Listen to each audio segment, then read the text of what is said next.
Here is the start of Module 3 in our Unit 4, 1800 to 1848. In the past two, we've looked at how America has related to other nations overseas in the first module, going up through the War of 1812 and culminating with the Monroe Doctrine. In the next one, we looked at the market revolution transition and the effect that transportation and the American system and agriculture and manufacturing, all those developments really helped build our national economy. From this point on, in this module, we are going to look at the impact of all of this on our culture. And it's really about reform. It's about changing things. It's about the changes that Americans wanted to make. So you can see that your essay topic is going to be compare and contrast the strategy and ideology. Strategy is how they were going to do it. Ideology is what they thought of the women's suffrage movement and the abolition movement. So this period, we're going to see a tremendous amount of change.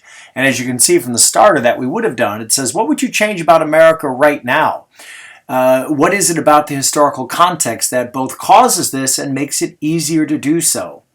And the answer to that lies in how change and reform is at the heart of America's DNA.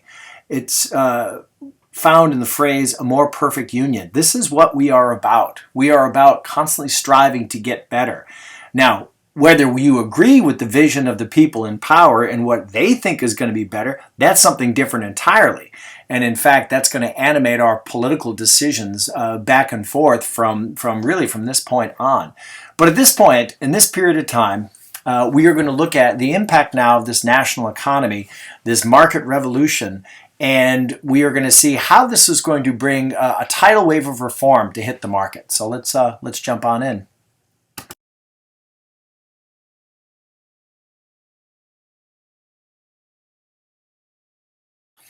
On the last slide, I mentioned that change and reform is quintessentially an American concept. This is something, thanks to that provision in the Constitution that says, in order to strive for a more perfect union, more perfect being the operative sentence there, the operative phrase, it means that we are going to constantly strive to do better. And this would take place at a different time. Now, it says here about the Second Great Awakening. If you remember the First Great Awakening, this is when the Puritans were struggling with the fact that they were losing control in places like Massachusetts and the colonies of New England. And therefore, they sought to scare people back into going to church. This was Jonathan Edwards and his Sinners in the Hands of an Angry God. And we said that with his fire and brimstone speeches, his real emphasis was about saving yourself. Now we're going to have what's called the Second Great Awakening. And again, it's another tidal wave of religious fervor that sweeps through the colonies. And if the First Great Awakening could even convince someone like Benjamin Franklin to empty all his pockets into George Whitefield's collection, the Second Great Awakening was going to be just as powerful. However, this is going to be a little bit different. The message is not save yourself. Now the message is, am I my brother's keeper? Changing the world to save everyone else. This is the birth of the evangelicals. Evangelicals are the ones that they ring your doorbell. They seek to recruit you. And it really has its roots in the Second Great Awakening. What I would like you to do is to find the Paul Johnson's article on the Second Great Awakening listed in the resources section of the Unified Classroom class pages. So go ahead and read that and think about it. What's their goal? What did they want? That article, it's short, but it gives a really good indication of what these people really wanted. All right, so go do that.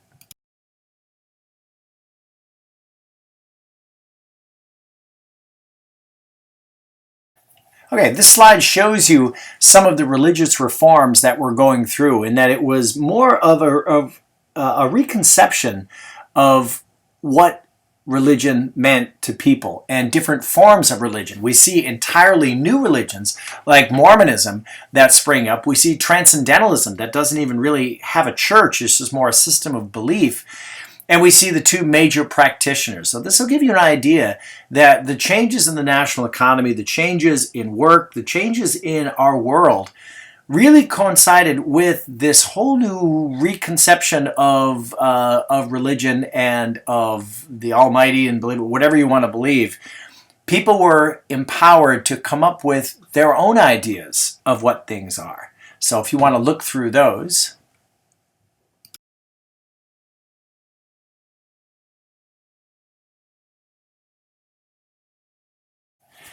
Massachusetts celebrates Henry David Thoreau and Ralph Waldo Emerson. Thoreau is on the left, Emerson's on the right. Emerson was a teacher at Harvard, and in fact, he founded his own school, Emerson College in Boston. And Henry David Thoreau really took his ideas into practice and went out and lived for 2 years by himself on the shores of Walden Pond and wrote his most famous book on Walden Pond. Now, if you go to your American Spirit, you're going to find some Henry David Thoreauisms and Emersonianisms. And you can read those to get a sense of what their philosophy really was. It was about individual choice. It was about an individual relating to the world on their terms.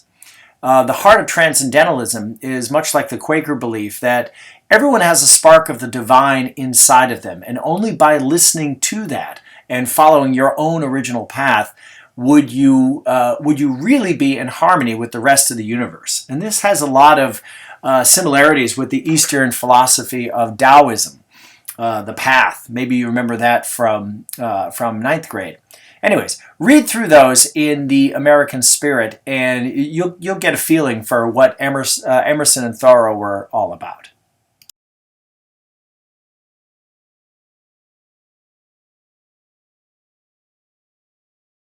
Okay, the purpose of this part of the lesson is to show you that not only did people come up with these beliefs, but they actually acted on them. And they created these so-called utopian communities. New Utopia was a book written by Sir Thomas More in England, and it described the perfect society. You had people in the United States that were motivated by their beliefs, and they went out and formed these communities to live by that belief.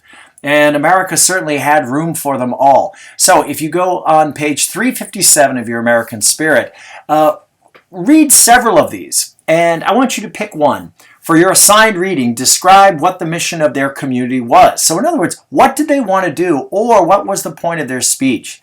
How does this fit in with the theme of empowerment, that these people are empowered to choose how they are going to interact with the world? They are going to essentially define the world according to their own terms, whether it be religion or their purpose in the world.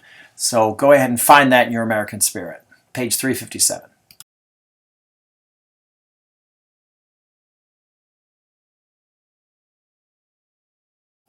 So over the past couple days, we've been talking about the religious changes and people's beliefs.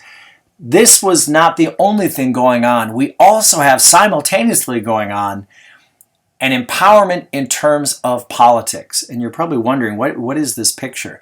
This picture is one of my favorite historical moments. On the right is President John F. Kennedy in 1961. On the left is a young William Jefferson Clinton coming all the way from Arkansas. Here he is, 15 years old, shaking the hands of the president, and you can hear him say to himself, I want your job, and someday I'm going to be president. And the irony is, even though he was the son of a single mother, his father died while his mother was pregnant with him. His stepfather was an alcoholic who beat him and his brother. And he's living in one of the most poverty-stricken states in the Union. He managed to rise up by virtue of his own hard work and intellect and get out of Arkansas. He went to Yale, he went to Oxford, came home, was the governor of Arkansas, and then in 1992, and then again in 1996, was elected to the highest office of the land. So this picture, for me, symbolizes the promise of what the American political system held out for everybody, and that is anybody can be president. Anybody can be there. This time is called Jacksonian Democracy, after Andrew Jackson, who we're going to get into in just one moment. But at the same time, there were also a number of changes that were coming along, so it's not all on him. But because he was president, they give the era his name. This belief that you don't have to be rich to be the president. You don't have to be part of the founding fathers, because they were all dead at this point. You didn't have to be a member of the well-connected. Anybody can be president. And again, the theme of this is empowerment. That feeling of I have power to make changes, much like agency was when we talked about the slaves. Now we are talking about political power.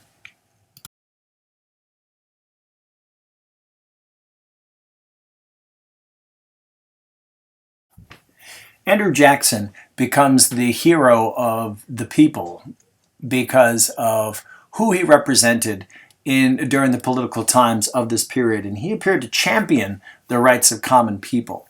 And now, as a war hero called Old Hickory during the War of 1812, he famously defeated the British at the Battle of New Orleans, even though the war had been over for about a month. It's just communication took that long.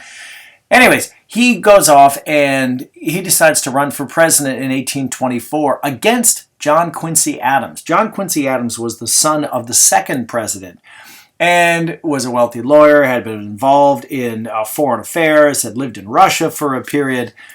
And if you look at the results, if you go over to uselectionatlas.org, you can see that Andrew Jackson wins the popular vote, but does not have a clear electoral college vote. Now, when this happens, the election gets tossed into the House of Representatives to decide.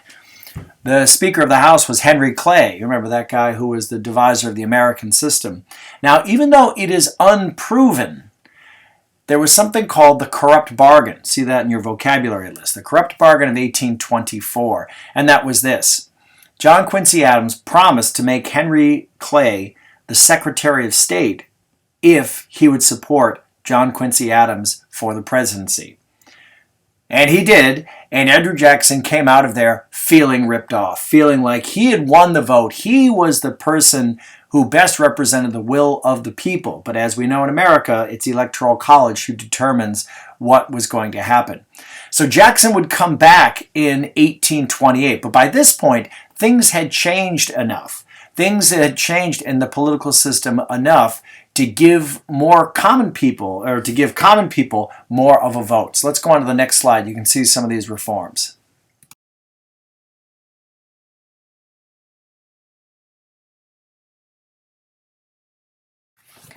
All of these changes that we see here listed were aimed at making popular participation inside of the political system bigger.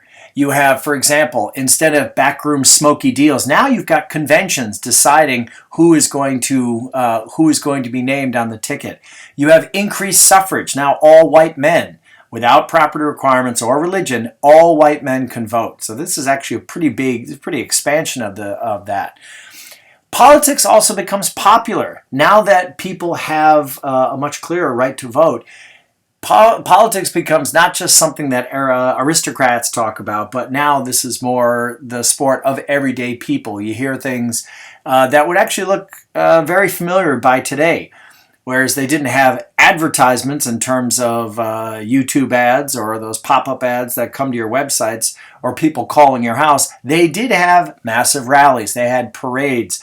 They had one thing, this is popular at the time, they would get a leather ball that was about 15 feet tall and they would roll it from town to town. It had the candidate's name on it. I don't know, that's just something I've seen pictures of. And the popular vote was going to choose the electors in the presidential elections. And because you had to have something that controlled all these popular votes, political parties become more important. And whereas we have, at this point, we have the Democratic Party and we have the Whig Party, now we also begin to have third parties. The Know Nothing Party, which was against immigration. They were trying to limit immigration. So what's going on now at our southern border is in fact nothing new. It goes all the way back to the 1830s and 40s when immigration of people that didn't quite look like the host culture first started to happen. You had the anti-Masonic Party. The Masons were a secret society. Many of the presidents were part of the secret society. I wish I could tell you what it's about. I don't know, because it is a secret society. So there was a political party formed that went against them, and they were called the Anti-Masons. The Anti-Masonic Party was about getting rid of these people that were involved in secret societies and organizations. So all of this meant that politics became much more popular.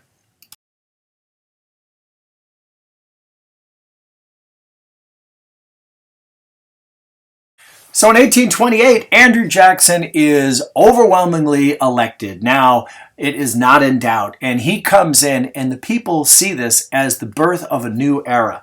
Because now, the founding fathers are gone. Now we have one of our own in office. And he becomes the symbol of the common man, the rise of the common man from 1828 to 1836. And in fact, something that's emblematic of this is that when he was elected in 1828 on Inauguration Day, they had such a huge party at the White House. There were so many people pressed in, drinking beer and spirits, that he was pressed up against the wall, and the only way he could get out was he had to jump out of the window.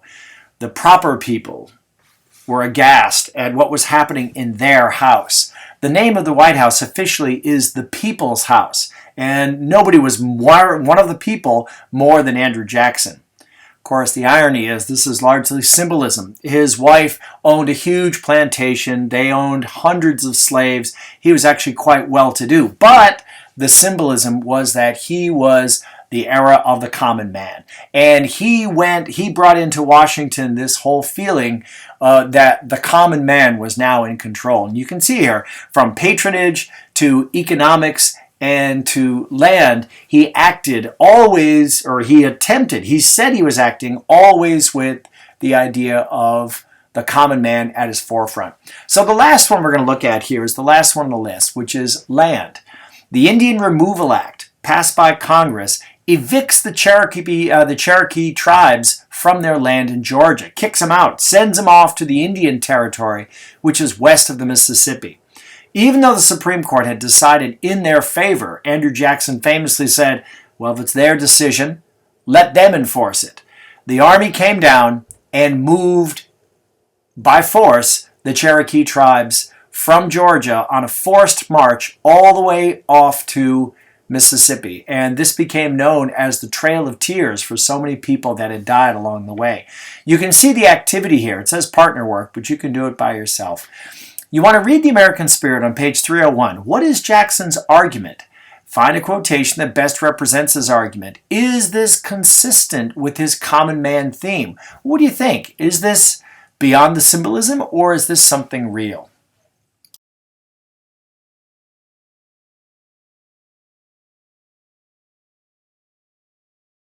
You're probably wondering what the heck is going on in this cartoon.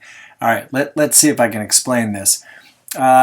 So the fat woman that is barfing coins right there, this is the Bank of the United States. The person holding her head is Nicholas Biddle, the director of the bank.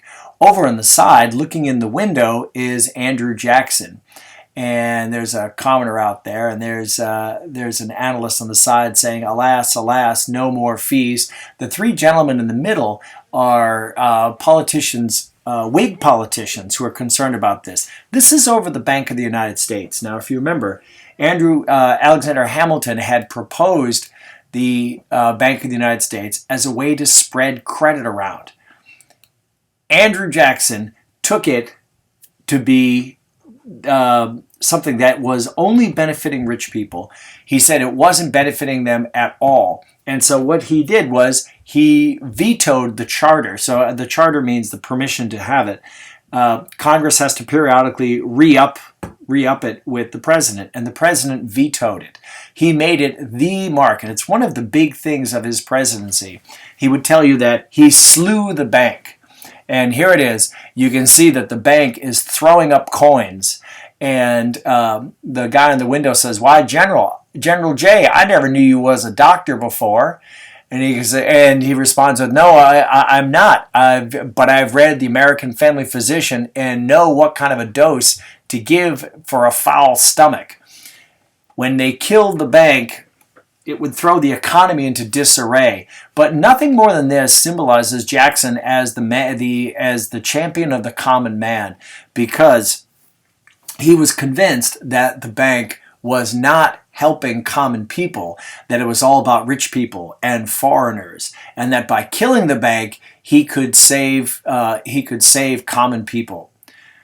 Well, this is the difference between symbolism and reality. The reality is that once the bank was done, the economy was upended. But as things work out, Jackson's term had expired by the time the consequences really came. And you can read in your textbook about the wildcat banks and the banks that would only take specie or hard currency of gold or silver and notes that would happen. And it managed to throw the country into a bit of a recession after that. But again, this is one of Jackson's more famous movies about killing the bank, doing it in the name of the common people, even though it really hurt the common people.